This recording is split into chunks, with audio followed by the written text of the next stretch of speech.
So welcome friends to our channel Sumit Jaiswal the finance financial information मैं आपको इस channel के ऊपर प्रोवाइड कराता हूं। अब देखिए दोस्तों, ये जो अपडेट है आरबीआई की तरफ से आया है और 1 जनवरी से ये लागू कर दिया गया है आपके क्रेडिट रिपोर्ट्स के ऊपर।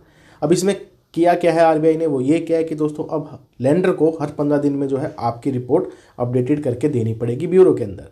अब इसके तहत क्या होगा कि आपके जितने भी मल्टीपल लोन्स चल रहे हैं या फिर आप बार बार अप्लाई करते हैं, वो सब का सब आपको डेटा फैच करके ब्यूरो में दे दिया जाएगा। उसके तहत आपको नए लोन अप्लाई करने में प्रॉब्लम आएगी। अब ये जो लागू किया है वो इसलिए किया गया है, काफ़ी लोग क्या करते हैं मल्टीपल लोन्स ले लेते हैं फिर उसको रीपेमेंट नहीं कर पाते। और ये फैक्ट है कि जी हाँ, कभी कभी ऐसा होता है कि भाई एक लोन ले लिया, उसको नहीं चुका पा रहे, फिर दूसरा लोन ले लेते हैं, फिर उसके चलते चलते लोन आपके बढ़ जाते हैं। इसी के दोस्तों रोकथाम करने के लिए जो है आरबीआई ने नया जो है यहाँ पे रूल अपना इम्पोज कर दिया है कि अब आप मल्टीपल लोन्स नहीं ले सकते, उसमें आपको इशू आएंगे, रिजेक्शन ही आपकी होनी है। तो क्लियर सी बात यह है, अगर आपका 1-2 लोन चल रहे हैं पहले उनको ख़त्म करिए, फिर दोस्तों आप नए लोन के लिए अप्लाई कर सकते हैं। हालांकि मैं आपको दिखा देता हूं जो भी अपडेटेड निकल कर आई है इन्फॉर्मेशन। तो दोस्तों एक बुरी खबर है, जो लोग मल्टीपल लोन्स लेते हैं, आरबीआई ने दोस्तों नई नॉर्म्स लॉन्च कर दी है भाई मल्टीपल लोन्स लेने वालों के लिए। अब इसकी कहानी क्या है, चलिए आपको वो समझाते हैं।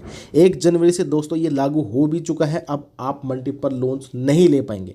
मान लीजिए आपके ब्यूरो में चढ़ा हुआ है कि आपके 2 लोन चल रहे हैं ऑलरेडी, तो आपको तीसरा लोन अब नहीं मिलेगा, वो रिजेक्शन ही होना है, क्योंकि आरबीआई की नई गाइडलाइन है। अब इन्होंने ये बोला इस गाइडलाइन में कि 15 दिन के अंदर क्रेडिट ब्यूरो जो है वो अपनी रिपोर्ट सबमिट करेंगे जी, आपकी क्रेडिट रिपोर्ट, ठीक है। और ये 15 दिन के अंदर अब करना ही पड़ेगा, ये आरबीआई की नई नॉर्म्स हैं।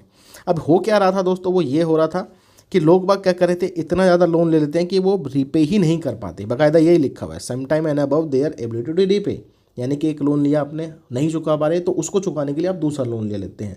उसके चक्कर में क्या होता है, फिर तीसरा लोन ले लेते हैं, ठीक है। तो उस चक्कर में क्या है भाई, आरबीआई ने ये नया नॉर्म्स जो है रूल निकाल दिया है। इसमें ये लिखा है भाई मल्टीपल लोन्स को यहाँ पर टेक डाउन करना है, यानी कि लोगों को मल्टीपल लोन्स नहीं देना है। अगर उनको एक मिल गया, पहले आप रिपेमेंट करो, उसके बाद दोस्तों आपको जो है सेकेंडरी लोन अब दिया जाएगा। तो ये अपडेशन जो है 1 जनवरी से वैसे चालू हो गई है। हर 15 दिन में आपका क्रेडिट रिपोर्ट अपडेट किया जाएगा। अब न्यू लोन्स लेने आपके लिए थोड़े से मुश्किल हो जाएंगे अगर आपके रनिंग लोन्स चल रहे हैं। अब जैसे किसी का मान लीजिए 3 साल का लोन चल रहा है, तो वो तो डेफिनेटली एक्टिव ही रहेगा ना। तो भैया आपको नया लोन अब बहुत ही मुश्किल से मिलेगा, और मिल जाएगा तो फिर छोटी मोटी किसी एप्लीकेशन से मिलेगा, क्योंकि भाई आरबीआई के नॉर्म्स है। तो डेफिनेटली मल्टीपल लोन्स लेने में अब आपको प्रॉब्लम आएगी। अब आपको सीधी सी बात यह है कि रिजेक्शन का सामना करना पड़ेगा। तो बार बार फ्रिक्वेंटली अब लोन के लिए आप अप्लाई ना करा करें, पहले लोन क्लोज होने दें, उसके बाद दूसरे लोन की तरफ जाइएगा, ठीक है। तो ये कहानी है दोस्तों कि भैया जो 30 से 40 दिन का जो समय था, अब हटा के यहाँ पर 15 दिन की रिपोर्टिंग पे कर दिया गया है। तो जी हाँ, अब मल्टीपल लोन्स जो आप लेते हैं उसमें आपको इशू आएगा। हालांकि मेरे खुद भी चल रहे हैं, 4 लोन चल रहे होंगे या 5 चल रहे होंगे, पता नहीं, ठीक है। लेकिन हाँ, अब नए लोन अप्लाई करेंगे तो भाई रिजेक्शन ही होनी है। और ये 1 जनवरी से दोस्तों लागू भी कर दिया गया है। अब डेफिनेटली इम्पैक्ट जो है इस महीने के एंड तक आपको जो है देखने को मिल जाएगा, अगर आप फ्रिक्वेंटली जो है लोन के लिए अप्लाई करते हैं, क्योंकि अभी तो देखिए चलेगा, ठीक है। धीरे ही जब नई नॉर्म्स आती है तो धीरे धीरे लागू होती हैं, तो आगे जाके आपको इसका जो है इफेक्ट देखने को मिलेगा।